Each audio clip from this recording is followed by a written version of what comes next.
Step inside, walk this way, you and me, babe. Hey! Hello, I'm Max. So my first two ventures into internet nerdy fandom were Harry Potter and Lord of the Rings. And I love Sorting Hat videos. And I also love personality type quizzes on the internet, as well as analyzing all of my nerdy fandoms.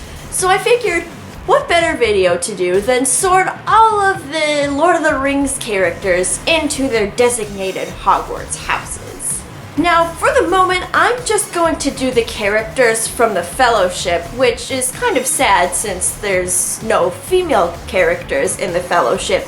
But if I did any more for the moment, then this video would probably be like an hour long, and ain't nobody got time for that right now. But if you want me to do any more of the characters from Lord of the Rings, then you can feel free to leave a comment below and let me know.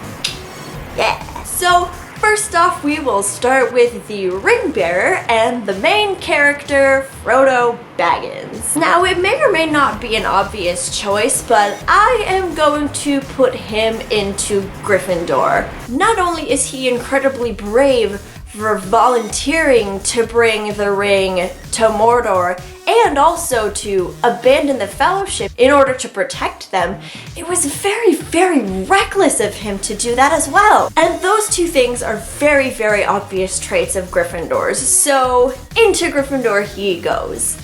And next we will go with Samwise Gamgee. And this may also be an obvious choice, but I'm going to have to put him into Hufflepuff. He is so profoundly loyal to Frodo and helping him in his quest to get the ring to Mordor. So much so that he almost got himself drowned. Well, at least in the movies. I don't remember about the books. I haven't finished the books. Sorry. And he is so kind and gentle and loyal. And he is probably the most Hufflepuff to have Hufflepuffed. Now, I know that's not actually a verb, but it is now, and if Joss Whedon can do it, so can I.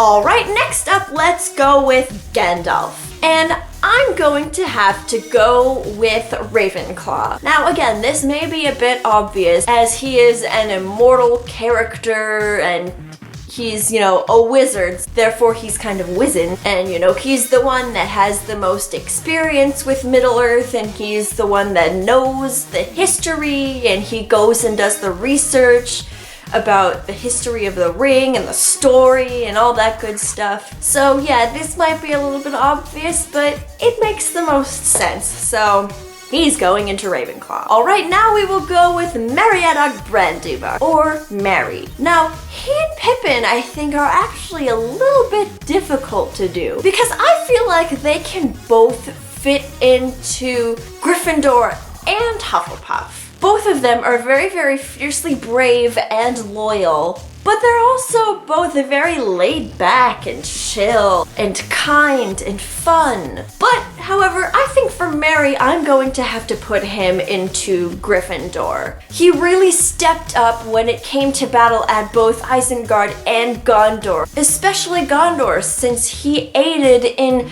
defeating the leader of the Nazgul with Éowyn. Like, whoa! So for him, he's going into Gryffindor. Now for Peregrine Took, or Pippin, he is going to go into Hufflepuff because I feel like he's the one that's more laid back and naive and less likely to get into fights with anyone, so he's the one that's going into Hufflepuff. Now let's go with Boromir, and oh holy crap balls, is he a Slytherin. He is a super Slytherin, holy goodness is he a Slytherin. He is incredibly passionate about Gondor and the glory of Gondor. He would do anything for it. He almost killed Frodo because he wanted to take the ring from him to bring all the power back to Gondor.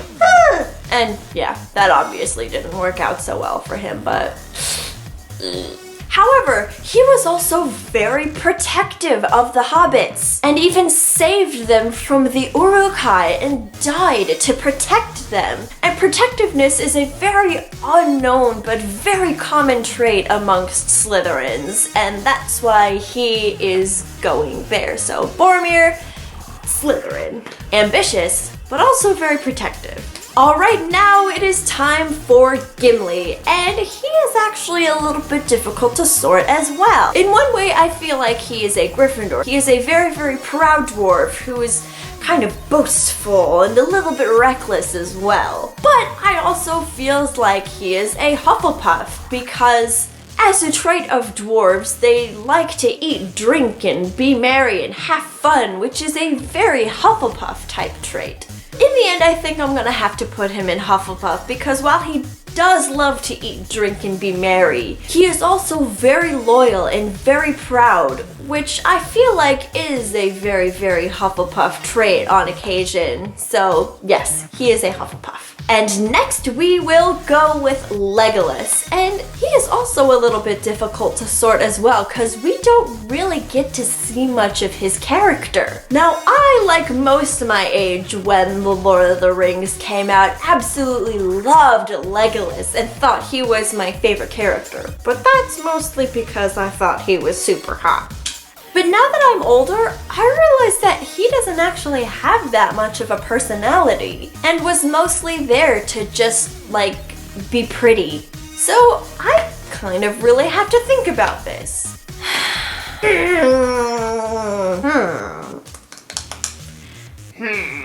You would think he would go into Ravenclaw since the elves are kind of a classy, very elegant, immortal, wizened type race as well as wizards. But Legolas is a bit different because in his case, every other moment we have to say, in the words of Xander Harris from Buffy the Vampire Slayer, he's Mr. States the Obvious.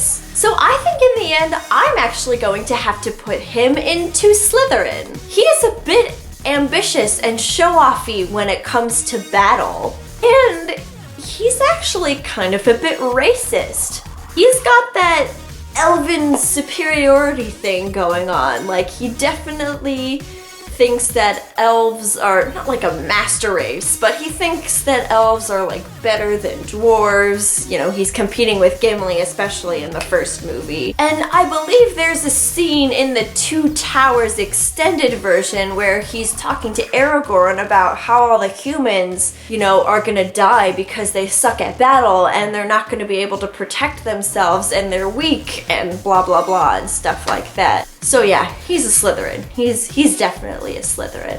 And finally, we have Aragorn, heir to the throne of Gondor. Now this one may also be a bit obvious, but I'm going to have to put him into Gryffindor. He is a very brave, very, very good leader. He is also very honorable and chivalrous. I'm thinking in particular the moment in Return of the King during his own coronation. He bows down to the hobbits and lets them have their moment, which is so gracious of him. He is so generous and speaks up as a leader when he needs to. Therefore, Aragorn is a Gryffindor. And that is the Fellowship all sorted into their Hogwarts houses. If you disagree or have any other comments, feel free to put them in the comments below. If you like this video and want me to do more like this, please like and subscribe so that you can stay updated and keep up with me. Please and thank you. Please, please, please. I hope you enjoyed this video, and once again, my name is Max, and I will see you next time. Bye-bye!